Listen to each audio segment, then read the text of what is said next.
Let's hear it from Madhav, President, India Foundation, Francois Gautier, journalist and author, Dr. Pavan Varma, diplomat and author. You've seen these people on television several times. This session is titled The Twa Factor, and they will be in conversation with Rahul Shiv Shankar. Gentlemen, please welcome on stage with a big round of applause. Rahul, it's over to you.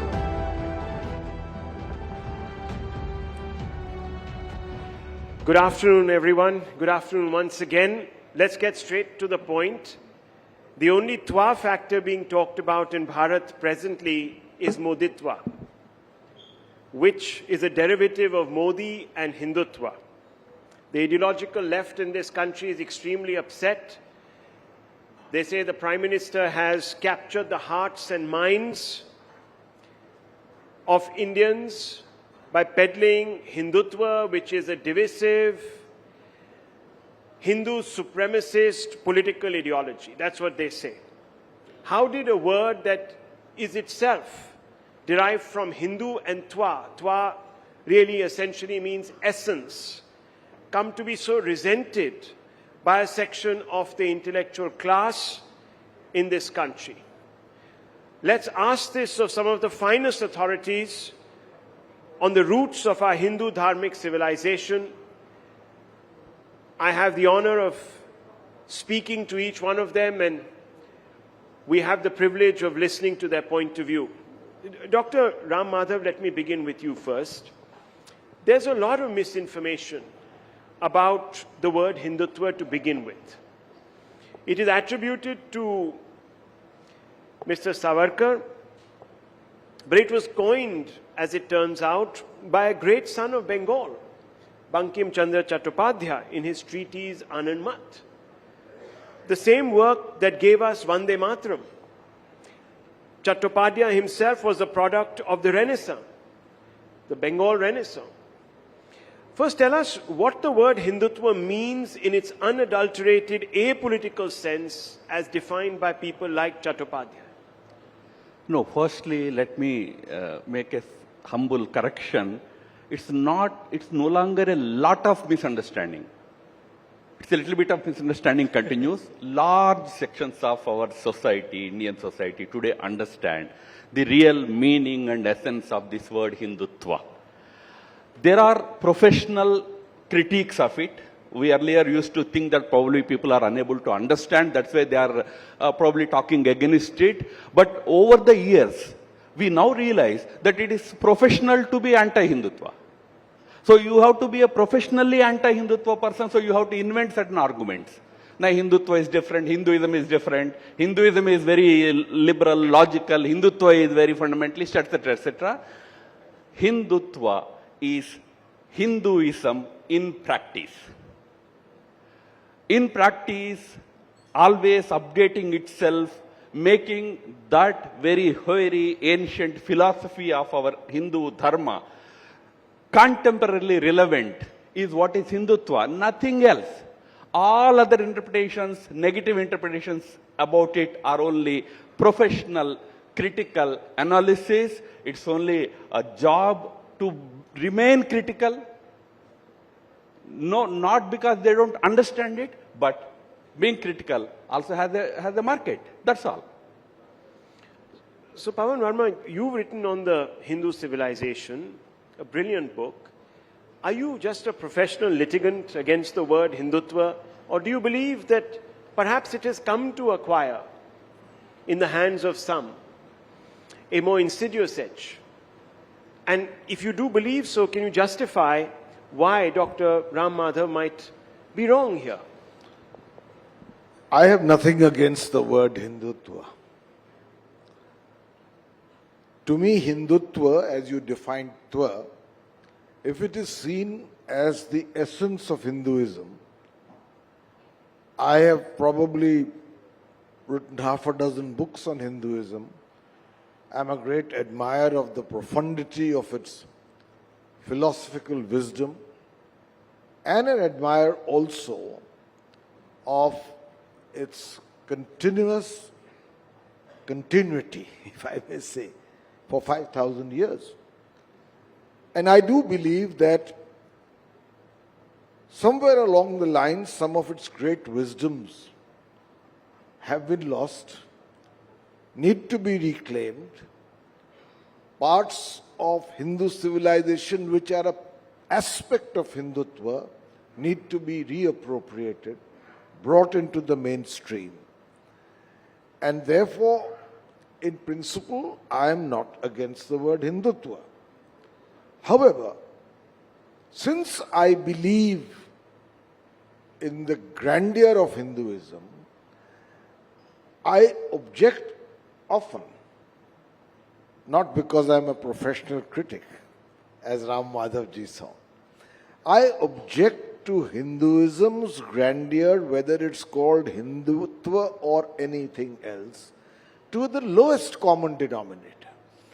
By which I mean that for political purposes, if the very spirit and essence of Hinduism's ultimate glory is simplified deliberately to the point where it becomes a set of shibboleths, what to eat, what to wear, how to dress, how many times to go to the temple, who to worship, in what form, and particularly for women, for them to conform to the notion of some thekedars of Hinduism, to the concept of chaste Hindu Nari.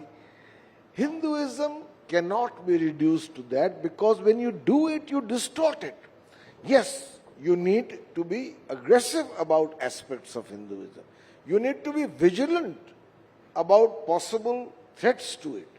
But in doing so, you cannot distort such a great legacy.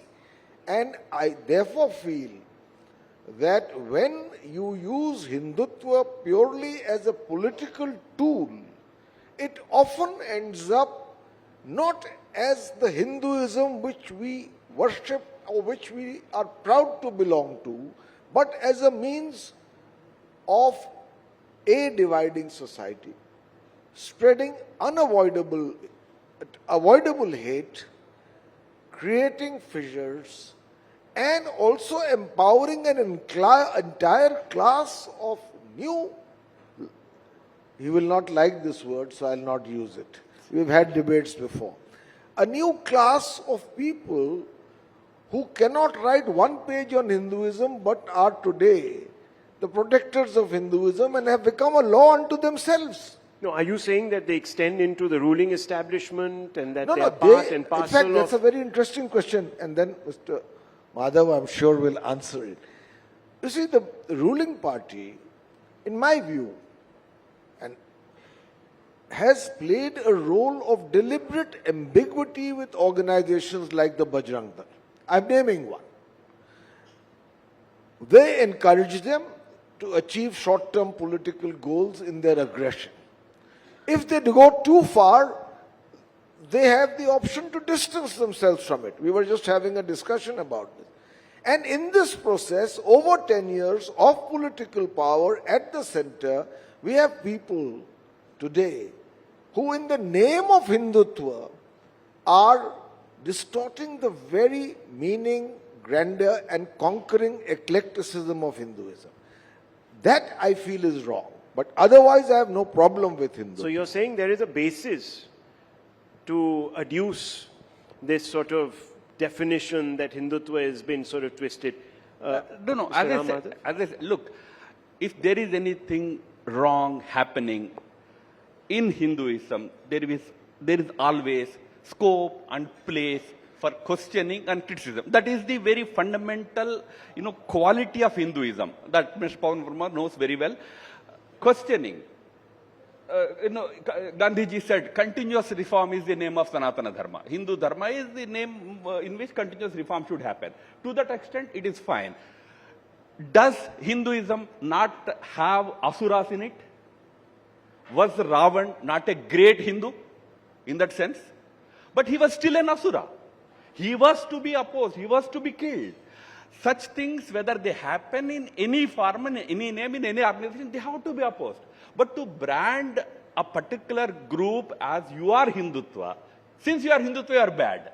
is what is wrong. That is what I am saying. If there is something not correct happening in any particular group, you know, in a so-called non-hindutva group, championing caste and dividing society in the name of caste, asking people, tell me how many judges are there from your caste, tell me how many so-and-so are there in your caste. It is all progressive in our country. Nobody questions that politics. While in Hindutva, when we are talking about this great country's ancient civilizational value system, we have to uphold it, we have to live with that self-respect, self-identity. It's actually branded as though it's a very bad idea. Bad people can be there anywhere. That's what I'm saying. When there was no Hindutva also, there were bad people among every religion, every dharmic society. Don't brand a group just because then you call it a political form. It's not politics. It's about this country. If it is politics, Mahatma Gandhi was the first person to use it for political reasons. He called, I am a very proud Sanatani Hindu.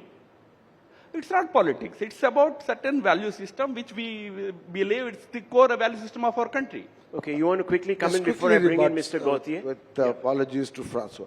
You know, Ram Madhav ji raised a very important point. Hinduism has the ability, the confidence, the sanction to critique itself and correct itself. My worry today is we are fast coming to a point where even a proud Hindu like myself, if he or she questions any aspect of what the establishment so-called of Hindutva believes, we are anti-Hindu. Now this is a very strange thing because Hinduism, if you know, has no one God, no one book, no one church. It is an eclectic faith which has not one but 6 systems of Hindu No, philosophy. but shouldn't we speak with concrete examples? I'm just going to Let me finish. bring I'm it- just going to finish quickly. Yeah. And it has allowed for a great deal of contrary opinions and critique. That is its strength, Rahul. I want to just quickly take 10 But you're seconds. sitting here and you're critiquing, Yes. and there's so much space for that. I don't know what the consequences will be. But that apart, the point I'm making is that you have the Charvaks. They said Vedas are a bunch of lies. I challenge anyone to even attempt to say that today and not face the consequences Okay, of being let me anti-Hindu. bring in Francois Gautier on this. There was another person called Veer Savarkar who challenged even the casteism that had got associated with the Hindu way. Even Gauraksha, in fact. I would like to come back to the And he original lived to tell... topic of this conference, which is Hinduness. Yes. So, of course, I'm a foreigner, I'm Catholic born, Catholic educated. So I'm going to read a few lines if you allow me. Yes. What is it to be a true Hindu? A Hindu is one who searches for the ultimate truth. As a lover of this country, as someone who has tried to follow that Hinduness, I think the first quality of a Hindu is that he or she strives for an inner quest, using the tools that are available in this wonderful country that is called Bharat or India, pranayama, meditation, hatha yoga. So a Hindu is one who searches for truth. That's the first quality. The second quality, unlike other religions, Hinduism refuses to sanction the monopoly of one God, of one scripture, and the only way to salvation. Now, as a Catholic, when I came to India, I had the same prejudices that most Westerners have, and unfortunately still have today. All religions are the same. God is many. But what I saw in India is that when I started reporting as a young reporter, is that the ordinary Hindu in the countryside. I started in Kerala doing a feature on Kararipayat, which is a very ancient martial art which went to China and Japan. And I found that these people, were many of them not educated. They had this knowledge in their genes, that God is many, that, there is not one way to God. And then I also saw when I was covering Kashmir that there was another religion who thought that if you don't belong to my religion, I might kill you, I might convert you, the Christian might convert you, and the Muslim might kill you. So it opened my eyes to what true Hinduism is. Then Hinduism is the eternal faith, Sanatana Dharma, as my friend rightly said. We will not speak too much. Hindus believe that the soul takes birth in the physical body, dies, gets reborn, till it attains perfect divinity. Now, in Christianity, not many people know that, but till the 7th, 8th century, Christians accepted reincarnation.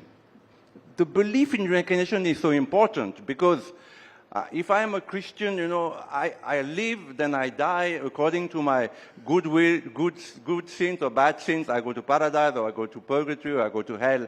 Now, in this country, India, Bharat, there is no knowledge that you're born again and again. And this opened my eyes. I came as a very young person and it opened my eyes. This is also is true Hinduness, to believe that you're born again and again and, and there is something in you which is immortal. So that again is true Hinduness.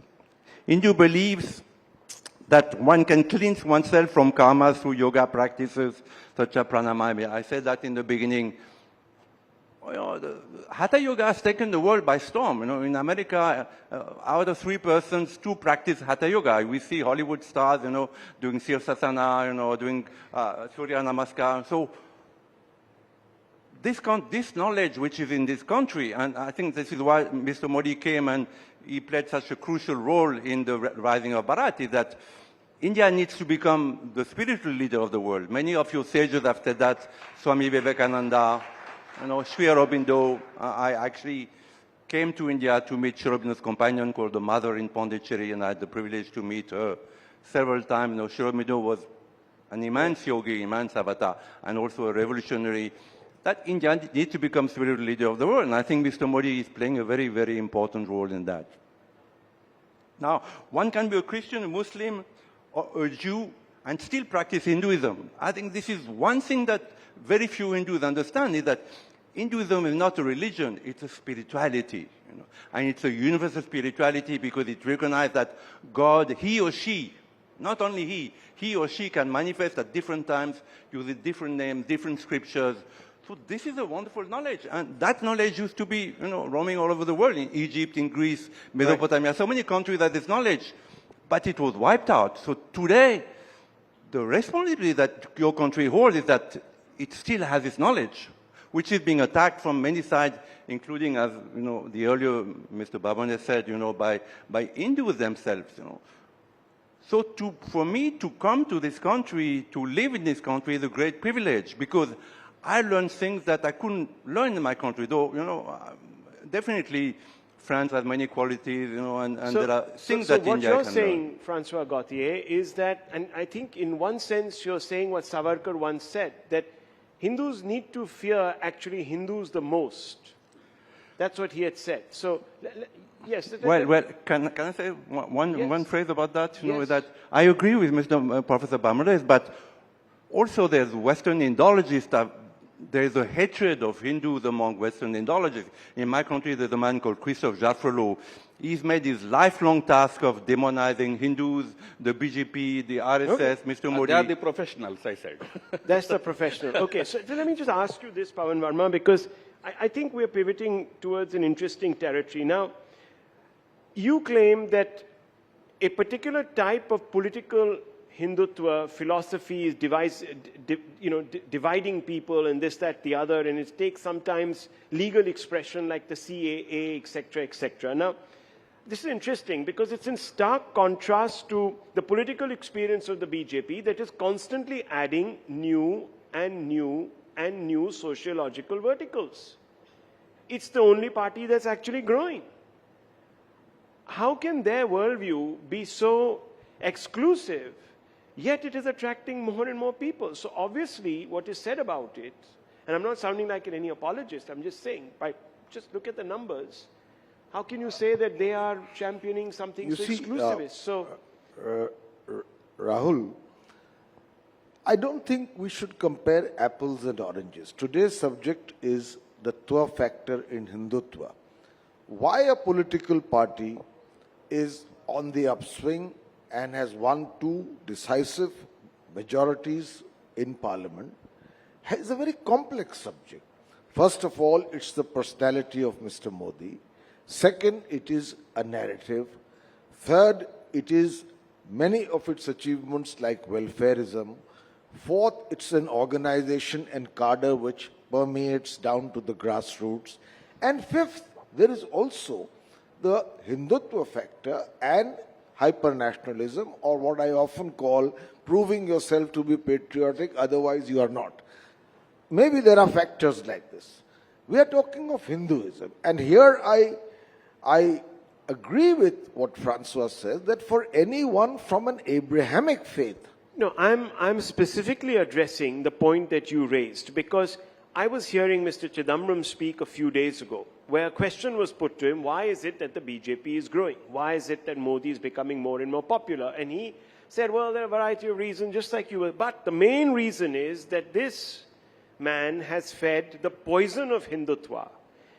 He didn't discriminate between what hindutva was in his mind. He said it was the poison of hindutva, which even the Supreme Court identifies with Hinduism, let me tell you. The J.S. Varma judgment, if you go back to it. So he said it is hindutva. Now, if hindutva was so divisive, so poisonous, why are the unsuspecting voters drinking it? No, so to answer your question, I have been the spokesman of the Ministry of External Affairs of a political party, the JDU. Yes. But I'm not Mr. Chidambaram's spokesman. So I just want to clarify that. He can say what he believes. To my mind, Mr. Modi is a popular leader, and it is also a factor of the opposition being spectacularly ineffective without a face or a narrative. Okay. So that these are factors that are different. They are in the secular realm as well. Where Hindutva is concerned, for anyone from an Abrahamic faith, the freedoms and the openness of Hinduism is a matter, can be a matter of great attraction, and also be a matter of great miscomprehension. Now, when there is a religion, which Francois talked about, where the greatest reviver of Hinduism, Adi Shankaracharya, he says, na dharmo, na chartho, na kamo, na moksha, na mantro, na tirtham, na vedo, na yagna. None of these matter. All that matters is Chidananda Rupa, Shivoham, Shivoham. And by the way, he said, I am Shiva, I am Shiva. Another thinker in the Middle East, a Sufi thinker, he said, Anul Haq, I am the truth. He was beheaded. In Hinduism, it is not. So we need to preserve this grandeur of No, where is any dispute about it? Who is not preserving it in India? Is Hindutva not preserving it? You talked about Adi Shankara. Adi Shankara's one of the finest memorials is coming up in Madhya Pradesh, funded by the BJP government. Isn't it a great tribute to Adi Shankara and all that philosophy of Advaita of Adi Shankara? And this is that Hindutva which has freed millions and millions of Indian women from the smoke puffing chulas, provided them gas cylinders without asking them about their religion, sir. Did we ask them whether you are a Hindu or not? Did we not give it to all religions? Is it not the same Hindutva which is freeing millions and millions of Muslim women from triple talaq? The curse of triple talaq?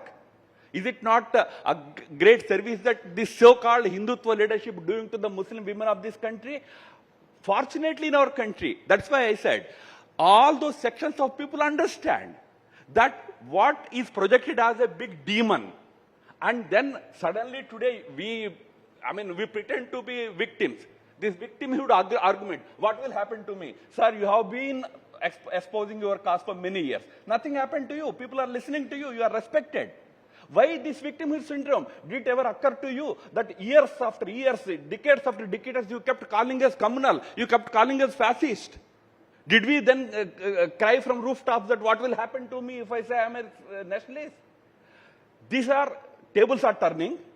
People will call you things that you have been doing in all these years before. Today somebody else will stand up and say, no, you are anti-Hindu if you say this. Take it in your stride. Full freedom in this country for criticism. That's why it's that spirit we never reject. In Hinduism, in Hindutva, not Hinduism. There is always space, scope for Mr. Pavan Varma, Mr. Christopher Jeffrollet also. One may be a very professional critic. One is a logical critic. Everybody has a place. But I am repeating, as far as this so-called Hindutva politics is concerned, it is totally non-discriminatory in the true spirit of Hinduism or Hindutva. It is for the welfare and well-being of everybody, 1.4 billion Indians. That is what you witness in this country. That is the reason why people today support Prime Minister and his government. Very quickly. Very quickly. No, people. The only person we have heard just the other day, and nothing, fortunately, and that just speaks for the Hindu way, has happened to him as yet. Person who gets up and says, in Hinduism, there is this thing called Shakti, and we are fighting this Shakti. Now imagine someone saying that about any other faith and about a negative aspect of that faith, what would have happened to that individual by now? 48 hours and counting. I think a lot has happened to him by now. No, that's because of his political... No, nothing will happen because I tell you, nothing will happen. The reason I tell you. At least in terms of ridicule, because without understanding what in Hinduism is the role of Shakti, to use Shakti in the context of Hinduism, in the manner in which he did, obviously. Well, that's what I'm saying. So is that a professional critic? These are not the substantive critiques that we need as Hindus to be open about. And what I am saying is, let's talk of Veer Savarkar. No, we've run out of time, actually. I'm really sorry. But I must say, nothing will happen to Rahul Gandhi, sir. Don't worry. Because we always believed that BJP has strong leadership which will get us a lot of votes. Modi ji, Amit Shah and Rahul Gandhi. Well, I did tell you, yes. 30 seconds. I mean, I don't believe there is a divide between being Hindu and Hindutva. In fact, I believe that Hindu power is a must in India, and that sometimes I feel Mr. Modi is very moderate. Of course, as Ram said, he's the Prime Minister of all Indians. But understanding that Hindu accepts the totality of the world, I wish that Hindu power would come more to the fore. Well, 10 seconds. I can understand his point of view, but Hinduism's foundational basis is respect for all faiths. And I think that cannot be diluted. I think most people here will say is perhaps happening given the fact that a large number of people are not differentiated on the basis of their faith by government policies. I think that's the real test. The government comes in and it respects everyone, exactly, respects and enables everyone when they form policies. I can tell you a previous government, non-BJP governments who had policies that actually differentiated between people. I still haven't found one who can accuse this government, and I'm just being absolutely factual here. Any one of you thinks that there's one government policy that differentiates between people? One government policy, Indian citizens? Raise your hands. Well, we leave it at that. The proof of the pudding is in its eating. Thank you.